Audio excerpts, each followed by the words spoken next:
ফজরের ফরজ নামাজ কয় রাকাত? আওয়াজ করে বলেন। বিধানটা কার? আপনি যদি বলেন আমি একটু বাড়াইয়া পড়বো, 3 রাকাত পড়বো, সব বেশি হবে না? কারণ আপনি অ্যাডভান্স হয়েছেন। লা তুকদ্দিমু বাইনা ইয়াদাইল্লাহি ওয়া রাসূলিহি, খবরদার আল্লাহ আল্লাহ রাসূলের উপর অ্যাডভান্স হয়ো না।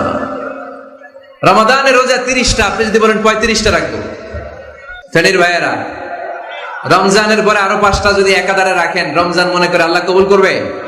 কবুল করবে? তার মানে আল্লাহ আল্লাহ রাসূল যেটা বলেছে এটাই ফাইনাল। এর চেয়ে বেশি কিছু আর ইবাদত করা যাবে, এর চেয়ে শ্রেষ্ঠ ইবাদত হতে পারে না। বিষ্ণু ইসলাম বললেন সারা রাত তাহাজ্জুদ পড়লে এটা শ্রেষ্ঠ ইবাদত নয়, বরং রাতের কিছু অংশ ঘুমাবা, কিছু অংশ তাহাজ্জুদ পড়বা। আইয়ামুল বীজের রোজা রাখবা, সোম আর বৃহস্পতিবার রোজা রাখবা, আরাফার রোজা রাখবা, আশুরার রোজা রাখবা, শাওয়ালের 6 রোজা রাখবা।